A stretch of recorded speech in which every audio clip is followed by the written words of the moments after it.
Good afternoon, everyone. This is Kat Keene. I serve as the Director of the National Service Programs at Volunteer Florida, and I am joined with several other members of our Volunteer Florida staff, Debbie Lupton, Financial Analyst, Audrey Kidwell, and a Volunteer Generation Fund Program Manager, and Jovita Woodrich, our Volunteer Services Director. So we're really excited to talk with you about the 2017 Volunteer Generation Fund year. The purpose of the webinar today is to move through your standard contract package with you. This webinar will be recorded and posted on our website. So for those of you that, if you have staff or other partners that were not able to join today, this will be available to you probably in the next day or so on our website. We're really excited about this year. Just a quick overview who we are. Volunteer Florida is the governor's lead agency for volunteerism and national service throughout Florida. We administer more than $31.7 million in federal, state, and local funding, all to deliver high-impact national service and volunteer programs. We also serve as Florida's lead for volunteers and donations before, during, and after disasters. The grant period that we're going to be discussing today for the Volunteer Generation Fund is through September 30th, 2017. That is your contract year. And the program period began when you received your contract, so that would be October 3rd, and then it will end on September 30th, 2017. A little bit about the Volunteer Generation Fund. It is an initiative of the Corporation for National Community Service that focuses on the investment of volunteer management practices to increase volunteer recruitment and retention. Volunteer Florida is proud to have administered the Volunteer Generation Fund for many years. This year we will be supporting 23 organizations throughout the state of Florida with the Volunteer Generation Fund funding, which includes technical assistance, training, and other support, all geared towards leveraging skills-based volunteers throughout our communities and to strengthen organizations. So that's a little bit about who we are and the Volunteer Generation Fund. We'll move to the next slide. You have received a contract package that includes these documents. One is the Provider and Commission Mutual Agreement. That's the document you sign and return to us. We're going to talk about that in a moment. And then Exhibit 1 through Exhibit 9 are all included in that contract package. So they include our standard provider agreement contract, your Volunteer Generation Fund proposal and budget, that's Exhibit 2, that is the proposal and budget that you submitted. Exhibit 3 is a National Criminal History Check Status Form, super important, related to background checks. Exhibit 4 is Periodic Expense Report. 5, Budget Revision Request Form. 6, Reporting Guidance. That will be for your programmatic reporting that will happen mid-year and end of year. 7 is your W-9 and your ESP vendor form. 8 is a training, concepts of financial and grants management training. It is a training required of your organization to complete. And then the last, Exhibit 9, is your contract checklist. You would use Exhibit 9 to move through all of those contract requirements. It's a guide to help you check off those requirements and the accomplishment of them. So next slide. The Volunteer Generation Fund Provider and Commission Mutual Agreement, it's a lot of words, but basically this is a document that is a brief document that you sign and upload to us. It is a part of the contract, and then the provider agreement is the remainder of the contract. And that is due to us on October 14th.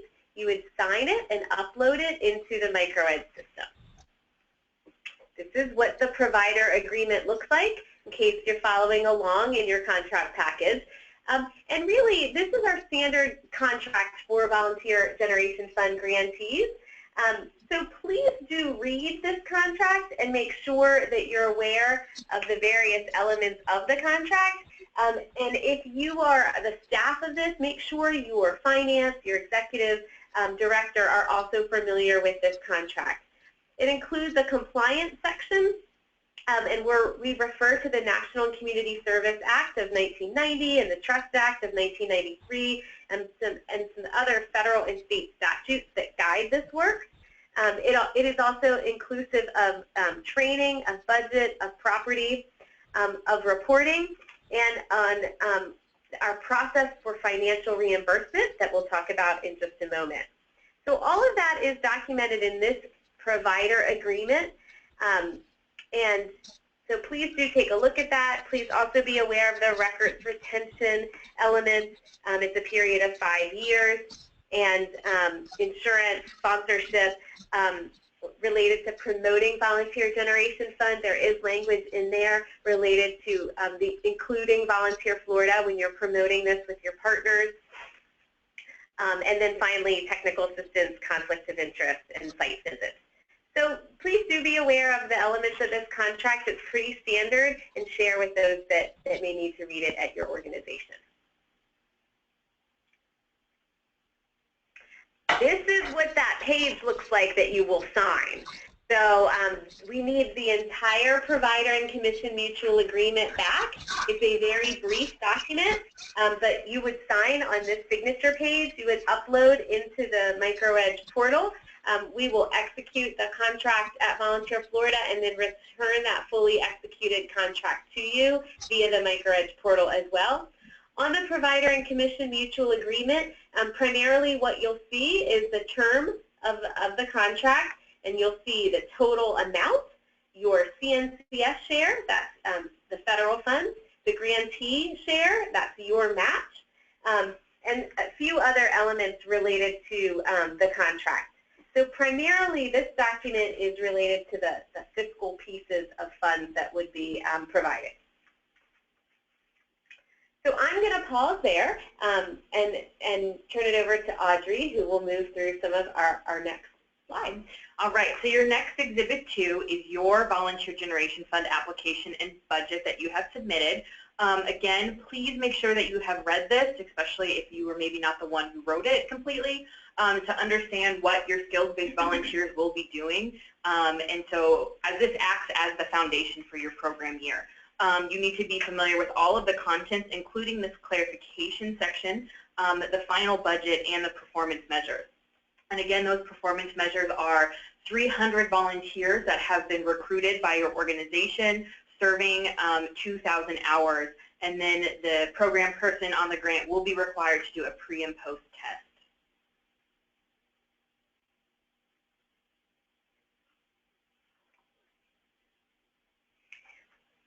Exhibit 3 is your National Criminal History Check status form. This is due on October 31st.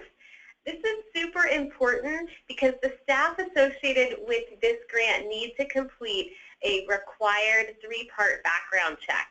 We know that likely your staff already has some type of background check.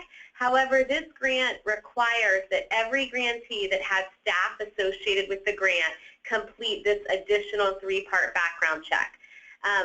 We have worked to make this as simple as possible for our VGF grantees. However, there's no way around it. You will need to do the 3-part check, even if your staff has had a recent background check. I'll mention the NSOPR, that is the National Sex Offender Predator Registry. We'll show you a screenshot in just a second, but this check is free, it's very easy to run, and it must be completed and cleared and documented prior to charging any staff time to this grant. It's a super important thing. If you have not already run NSOPRs on the staff associated with the grant, please do so today so you can start charging their time. The second and third part of the 3-part background check include an FBI fingerprint-based check and an FDLE State of Florida check. So this screen shows the actual document for the Exhibit 3. This year it is a 4-page document. The first one is the only thing that we would need back from you. You would put down your organization's name, the program start date, and then every person that will be charged to the grant, and again, putting down the dates that the NSOPR and the background checks were run. And then we need it dated by someone who is authorized to do that within the organization. The other information included are some steps on how to complete the National Criminal History background check from start to finish. It also includes some extra web links that take you to the NSOPR, NSOPW website, and the Florida Department, the FCLE background check website. This is a sample of the NSO PR that you will run. It's very simple and it is free. And so what you will need to do is when you log in is put the first and last name of the individual that you're searching. And it should come up as the top one that says correct. It would say 0 records. It would show the date and the time that it was run. Incorrect results would be the one that is showcased at the bottom where it says that Maryland was not complete because the server met an unexpected condition or it was not available. Sometimes that's very popular. So in case, if that is the case, then you would need to wait a few minutes or a day and then rerun the search for the NSOPR to make sure that you have that cleared. If there are any records that do show up and that record does not match the person who you are running that for, they would just need to sign and date that none of those individuals are them and then submit it that way. And then also the sheet shows a sample of the background results that we're looking for from the Florida Department of Law Enforcement.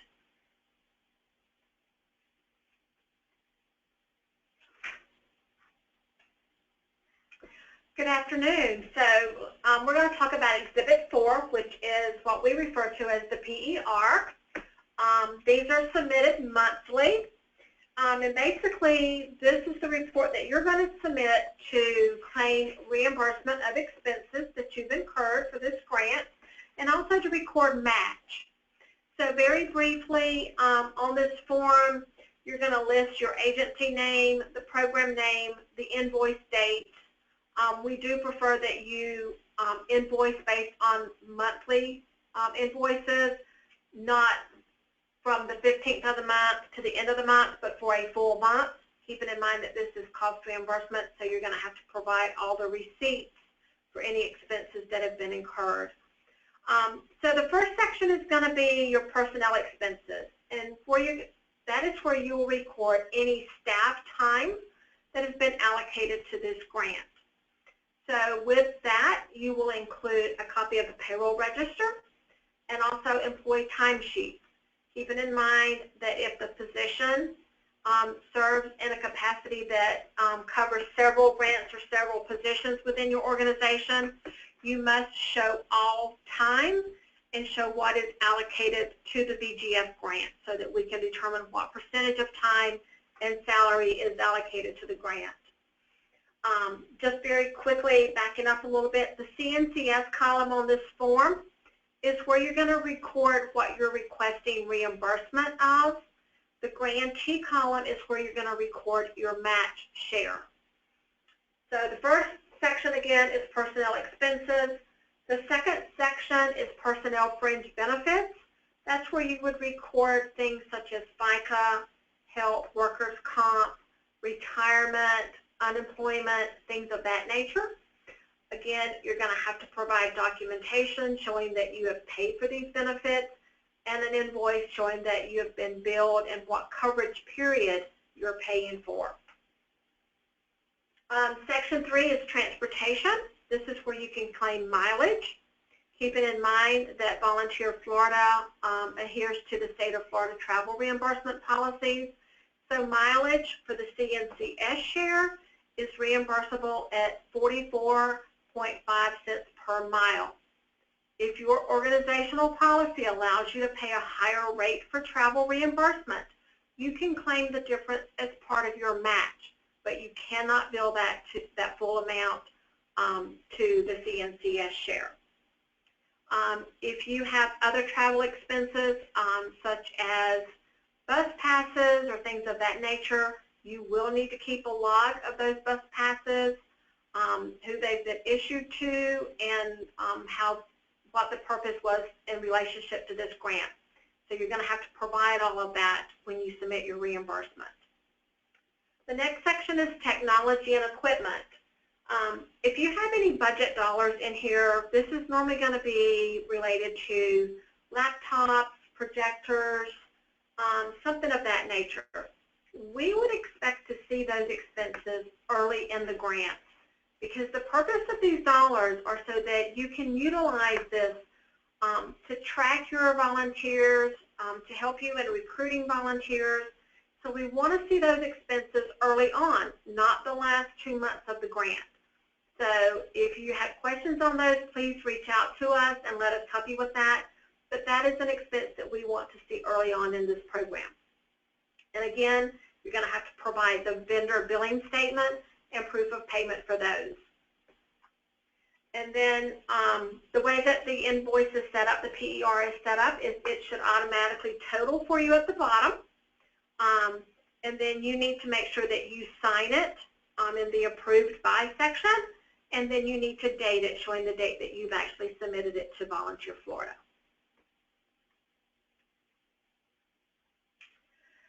The next form we're going to talk about is Exhibit 5, and this is a budget revision request form. If for some reason you find that you need to move some of your funding around within the approved categories, that is something that we can certainly talk about that you could do. You do have the authority to do that in certain situations. So basically, if you're requesting to move any dollar amount in excess of 10%, then you're going to need to complete a budget revision request form. So looking at this form, again, you're going to fill out your agency name, the program name, and the date that you're submitting this request. The original budget is going to be the approved budget that you start with. So you'll enter the CNCS section, the grantee section, and again, this is set up so that it's going to total out for you. The budget changes, that's where you want to make your increases or decreases depending on how you want to move the dollars around. So that center section is where you would do that. And again, it should automatically populate the revised columns for you. You should always enter a justification explaining why you're needing to move these funds around. And keep in mind that just because you've submitted it doesn't mean it's approved. You need to wait until you get the approved signed copy back before you execute changes and start making purchases or involving other staff without the approval on this. So let's say you've submitted the first budget revision, and for some reason, 6 months in, you realize that you need to do another budget revision. What you're going to do is use this same form, but the numbers that are now in your revised budget column are going to move over to your original budget. So you're going to complete a second form, taking the revised budget numbers from the first one that you completed, entering them as the original budget numbers, and then following the same steps, increasing or decreasing based on the changes that you want to make, and providing the justification for why you need to make these changes. The bottom of the form, you'll need to sign it, date it, and then once Volunteer Florida has reviewed it, approved it, we will sign it and send a copy back to you, signed and dated. At that point, you can start moving forward with any changes that you have requested.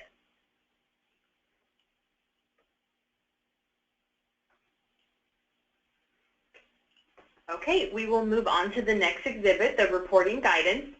This will be the template on what Volunteer Florida will ask for you to report. It includes 3 sections: the demographics, activities, and if you opted into one of our special considerations, the STEM or the My Brother's Keeper initiative, which it is notated in Exhibit 2, your application, you would be asked to report on these. In the demographics, this is where you will report on the number of skills-based volunteers that you've engaged and the number of hours served by those skills-based volunteers. There are other demographics, such as which of those volunteers are new to your organizations, which ones are considered baby boomers, degree seeking, and whatnot. If you track those currently, we would love for you to submit it, but you are required to do the number of skills-based volunteers and the number of hours that they serve. In the activities section, this will all be narrative that you'll supply to Volunteer Florida, and it will include some of the ways that you've been implementing effective volunteer management practices, some success stories of your skills-based volunteers, maybe some challenges that you're having reporting period, and then, again, just some more activities on what the volunteers are doing.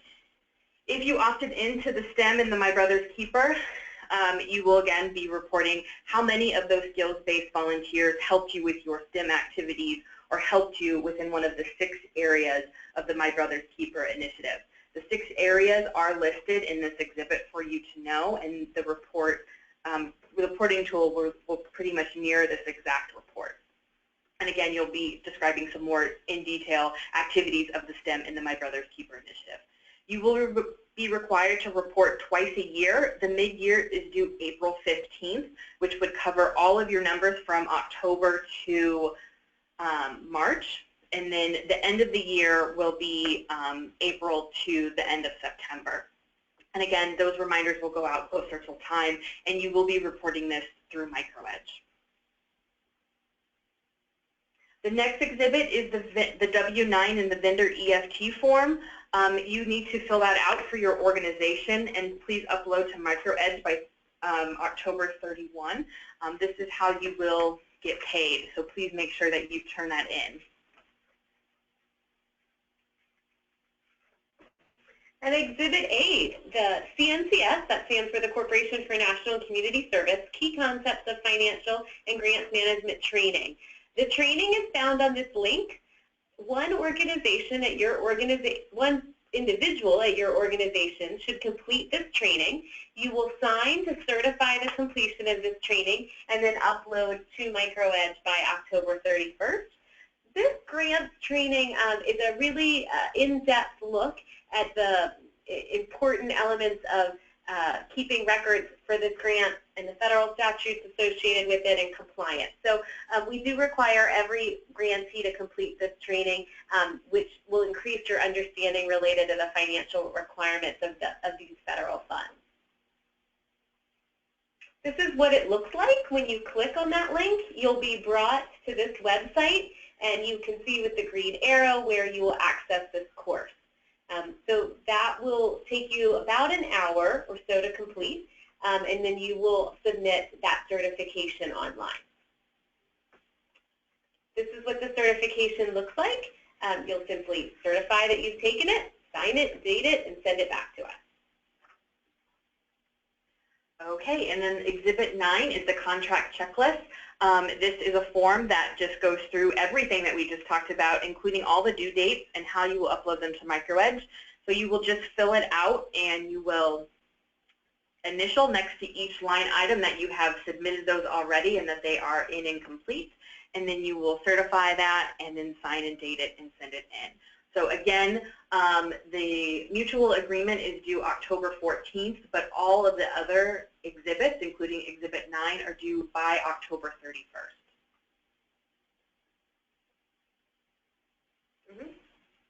All right, does anyone have any questions before we move on to the next section? Everyone will stay muted, but if you could type in your questions into the chat box really quick, and we can answer those.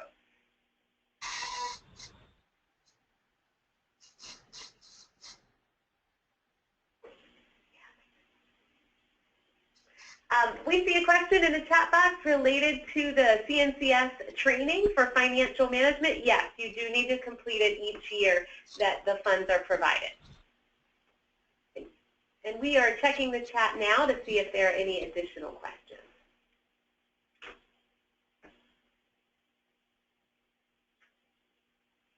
We see a question related to the NSOPR that one of the territories is not showing. You would just run that NSOPR again, and you could do that. Minute to minute, those sites and territories change, so it's likely if you ran it again in 5 minutes, you would have it clear. However, you're welcome to wait and run it tomorrow or the following day. Any other questions in the chat? Anything scrolling up? Yes, I had some questions that I put in there, but I don't know if you saw them. This is John Casbaro. Good afternoon. We don't see those questions in the chat box, John. So go ahead and ask your questions.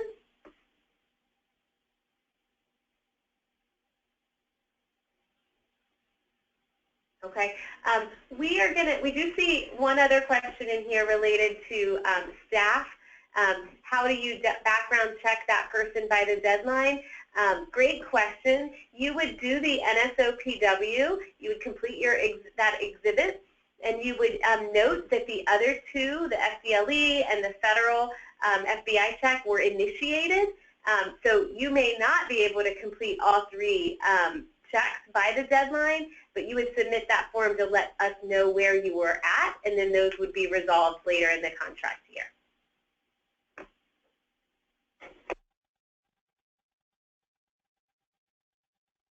Pat and Audrey, this is Vicki with Chapman Partnership. I was wondering whether or not if you did the fingerprint criminal history in the state of residency in August of 2015, is that required again this year? It is.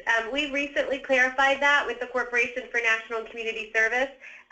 If it is, it needs to be run again if it is for a different person. So if there hasn't been a break, CNCS calls this a break in service of more than 120 days, you don't have to run the two-part background check again. You do have to run the sex offender check. But if it is for a separate person, the 3 parts would need to be completed again. Okay, perfect. Thank you. I see another question related to that staff hasn't been hired yet. That may be the case for some of your organizations. So you would submit as much as you can with that documentation. So likely you would send us an email to confirm what your situation is related to staff, and then you would submit the background check exhibit for any other staff, and then you'd resubmit it again if new staff were added to the grant. And Kat, I'd just like to clarify that when we're talking about this, we're not talking about background checks for individuals that are just charged to the grant for reimbursement purposes. If you're using staff time as match, you also have to run the background checks and everything on those individuals. So it's not just for individuals that you may be using grant funds to pay a portion of their salary. It's also if any of their time is included as match for this grant, you also have to do it for them. And please note, if your staff does transition or change throughout the year, no staff time can be charged to the grant until that NSOPR is completed. Okay. All right. We will move on to the next section very briefly. Most of you, I hope, have already logged in to download your complete contract package. All of you have applied through the system, and so you should be a little bit familiar anyway with MicroEdge. And so I have just a few screenshots to guide you through the process.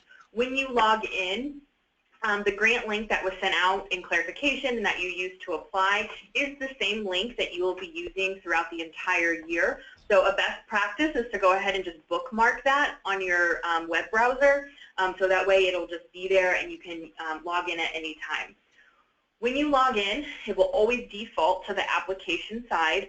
You've already applied, so we won't be using that portion again for the rest of this year. So you'll want to make sure that you are always clicking the Requirements tab first, as highlighted by the green arrow.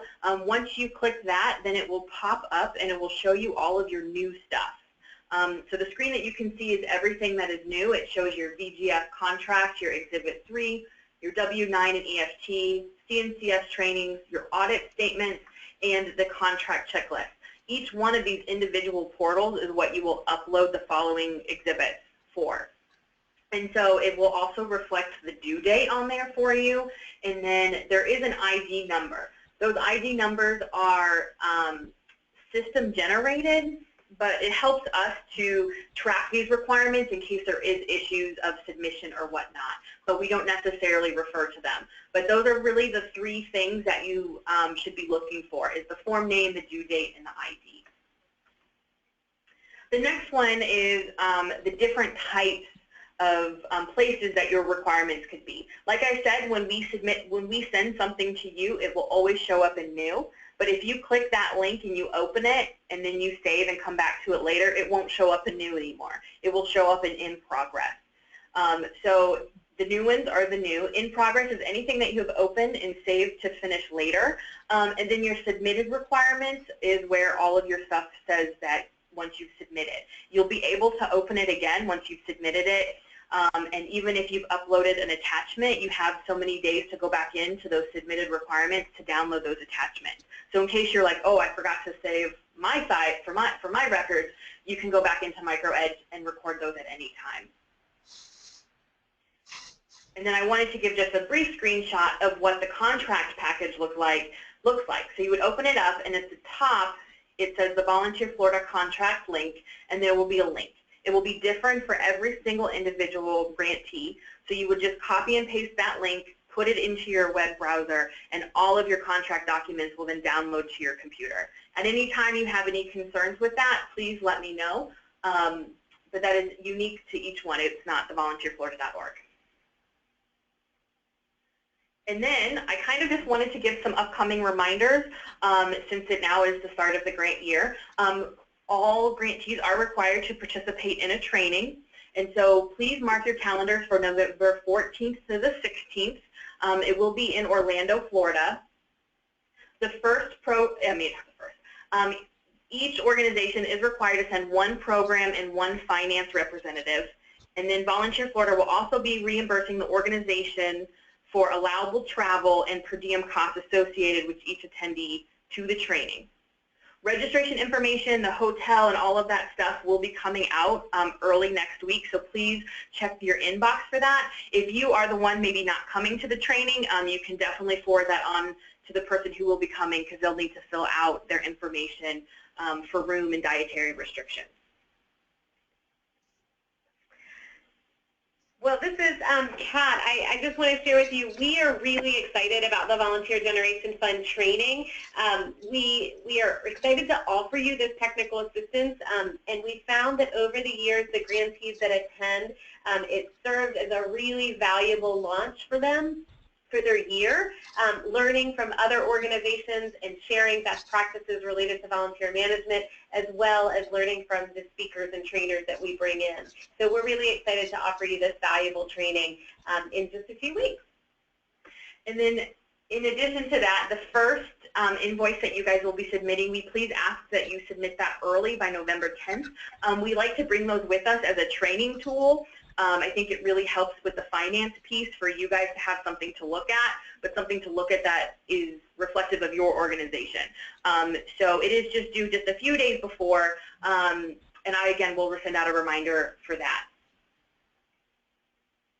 And then the last tool that we use throughout the grant year is called VGF. It's an online resource community. And so what I will do is I add you all to this, and it's kind of works like other social media sites, but it's specifically just for sharing of resources. And so I upload a lot of the stuff for VGF instead of sending you guys out multiple emails every day about it. I'll have sample timesheets up there, the sample NSOPR.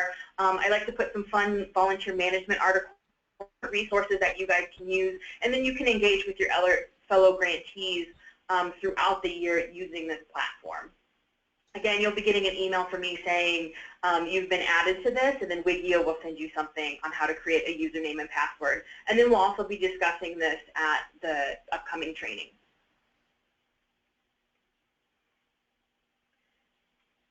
So we'll open the chat box and see what questions you may have. I do see a question in the chat box about the training. It is a requirement that somebody from your organization attend. So if you have any challenges with that, you can talk with us offline, but it is a requirement. And related to who attends, that's up to you at your organization, who those individuals are. Typically, the attendees are volunteer managers or volunteer coordinators at the organization, the ones that are in charge of field-based volunteers. This is John. I have some questions. Okay, go ahead. Okay. So the person that's going to be doing most of this project is our volunteer coordinator, and she is already registered with the school districts that we work in who do background checks. And according to the definition of why we need to do these background checks, it requires them for people with, quote, recurring access to vulnerable populations. She doesn't really have that. She isn't in the schools all the time, but only occasionally, certainly not recurring. So Great question.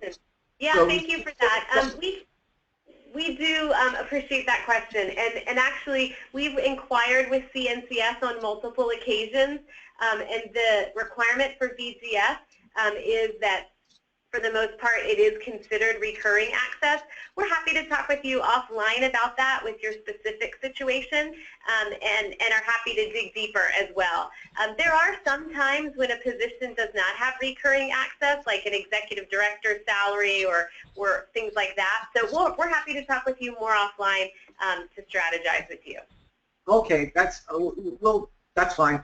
Now, regarding the FBI fingerprint check, I looked into it yesterday and clicked on the links and went and even called the number, the 850 number to inquire about this. And the question is, where to get these? Is it a live scan facility? Is that where we need to go and then need to find the one that's closest to us? That's question number one. Question number two, when I called there, they said that we would need an ORI number in order to do this check. So I don't know what that is. I didn't see it referred to in your instructions. Oh, great questions. We have found over the years that the area of background checks is probably the most questions that come up with our VGF grantees. So live scan, to answer question one, could be an option. Some organizations apply with SDLE under the VECS, V-E-C-H-S, related to the SDLE process for clearing volunteers. Some organizations use a school district or Department of Children and Families or police or a local law enforcement. So there's several different ways to get those checks done. And Audrey, our point person for Volunteer Generation Fund, will be happy to talk with you about those options. Okay, so for instance, we could go to the local police department to get the FBI check? Potentially, that's where you would go to get the fingerprints done. The fingerprints, and then, but then we'd still need to go to another source, another place, another online site in order to, or to deliver them to or send them to somewhere that then processes those for the FBI report? I'm sorry, I wasn't. Yeah, for the purposes of this call, we're going to ask for you to communicate one-on-one with our team on that, with your specific situation, because Okay. sometimes it also has to do with where you live and what part of the state you're from and what resources might be available there. I do see in the chat box one of our returning VGF grantees has mentioned that organizations can register with DCF to obtain an ORI. So thank you for that tip in the chat box. D like David, C like Cat, S like Sam? That's like Florida, DCF. The Florida Department of Children and Families, DCF. Okay. Okay. I have another question. We're going to move. Hi. So if there's any final background check questions, I think it's going to be best for you to work with us one-on-one on that, and we're available after this call if you want to work through us on that. We do want to get to other questions in the chat box as well, so we'll just ask for you to contact us after the call. So we see some other questions about allowable travel expenses, including airfare. We'll just note that the least costly travel is the one that Volunteer Florida will reimburse.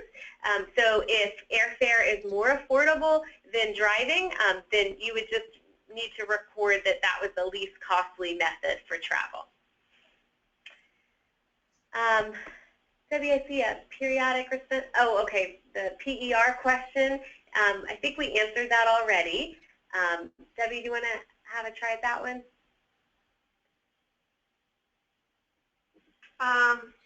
So the question is regarding the PERs are due on the 15th of each month, asking if the final one is due October 15th or is it due October 10th along with the final report. The final one would be due on the 15th, as that actually separate from the final report, so that would be due on October 15th. We see a question related to the training, the CNCS training online. Yes, one representative from your organization would complete that training.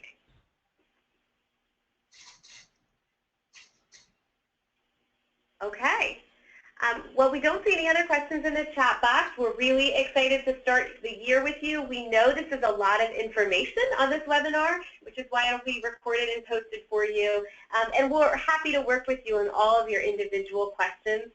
There's a big push, as you can see from the timeline, to get the contract documents back to us by the end of the month. And then we'll be spending quite a lot of time together in November as well to start your year.